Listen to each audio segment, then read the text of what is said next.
Really knows about if the image is really the thing he returned in the search, if really the image, because there's a lot of trouble with people. They don't feel the image description. So how does Google know? So how I can take care of my client's image in Google Image if there's a lot of image that people upload and aren't about my client. So you're talking about online reputation management for images.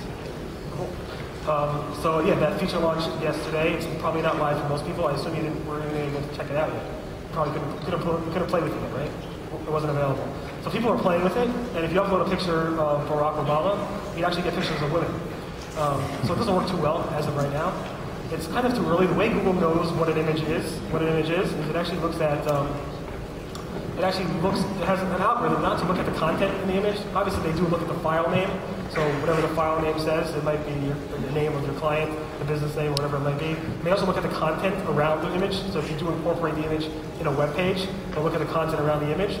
But now they're much more sophisticated. They're able to match images to other images. A few years ago, Google came out with this feature, which basically, I think it's called Image. It was a game where you basically competed against somebody else, and it asked you it showed you an image on the screen, and it asked you versus somebody else to type in what you think that image is. And the first person to get it right won.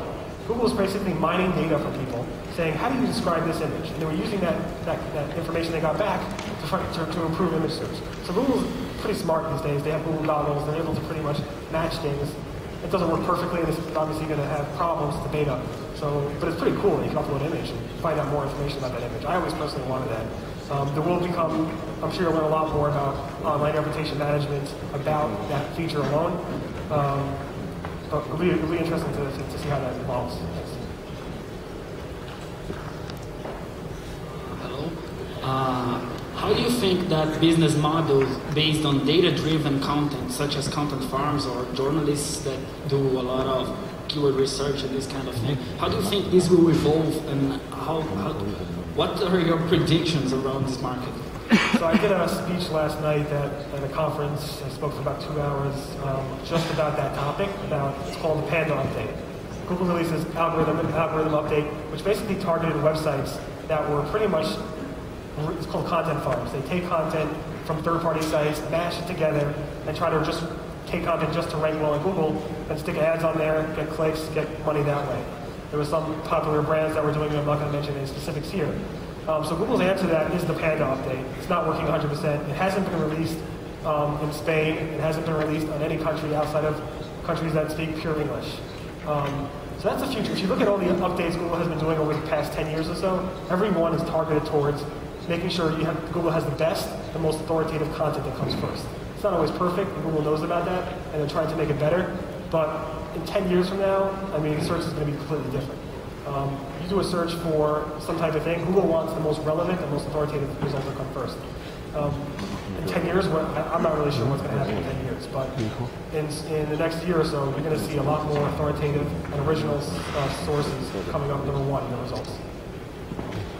And don't you think there are combined approach of data-driven research and quality content would be the most effective way to produce content in the future, or do you think there's a lot of tactics being discussed right now in terms of how you could, let's say you were hit by this Panda update and your site no longer ranks well. There were a lot of tactics discussed about how to come out of the Panda update, and obviously having better content than your competitor, obviously having original source information, data-driven analytics that people don't have, having unique content people want to link to. But honestly, I can't tell you that any of this works because there hasn't been any update, in my opinion, since the Panda update, which was released, that actually had any website come out with the Panda update improve. Matt Cox from Google said they've done three releases. The first one in February 24th, second one April 12th, and just recently in May 6th they did an update. But none of them have resulted in any sites getting released from this Panda update. There are some reports, those are false in my opinion. So it's hard to say what actually works. Google says better content, less distracting ads, stuff that's unique and valuable. Thank you. Thank you.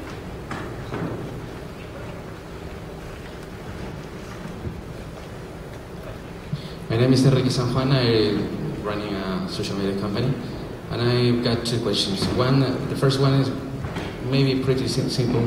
That is Google indexing all Facebook content? And the second one is, if you could only perform 3 tasks, only 3, to be well positioned on Google, what would you do? All right. So is Facebook indexing, or is Google indexing all Facebook content? No. Anything is public that you can access as a public person, they're not your friends, that's what Google sees. Google does not have access to anything beyond what's public, according to Facebook. Bing does have access. Bing has a partnership with Facebook, so they have a lot more data. Google would love to get that, but right now they're not really friends, as far as I understand. In terms of 3 things that I would do, if I had only 3 things I could do to rank well on Google, the first one would be write the best content as possible. Come up, unique stuff, get the best writers as possible to write the best quality content for you. 2, do as much marketing as you can, offline, online, to get attention to your website and your products so that people learn about it, they discover it, and it drives a lot of other people to actually link to your content and be interested in your content. Because really, Google still is all about links. The third thing would probably be a lot of testing. Hire an analytics person, make sure that the pages that do rank well are converting, because once you get that traffic, to waste it and not have conversions, meaning sales, leads, whatever your conversion metrics are, make sure when you're ever getting that traffic and you're getting a lot of traffic, that you're converting at a higher rate. And do A/B testing, do different things that you're learning at this conference to go ahead and make sure you're converting on that traffic.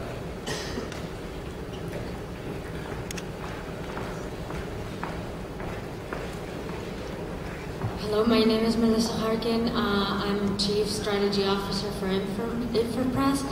My question would be regarding sentiment analysis technology in general, but more specifically with the search engines. I understand that it works more or less well with English, but what is the trend or the future in Spanish so far? What would be your opinion around that? So with anything Google and Bing do, they first start off with the English language because that's something they know the best. And then they slowly roll it out to other languages. I don't know when it will be. In terms of Panda, I would expect it's more of it looks at the quality of the content. So to understand the quality of the content, you have to really understand the language. I'd expect, some people are saying 2 months for Panda to come to Spain. I'd say closer to 6 months to 12 months. I don't think you have to worry about it today, even longer, I think. It's the hard thing to do once the languages are so different. But Google does a really good job with, just look at how they have Google Translate. Google does a really good job of figuring out translation. It's not perfect, but they are one of the best dictionaries online, one of the best authorities, and one of the best translation services, automated translation services you get. So they're pretty smart. So I think they're getting there. Thank you.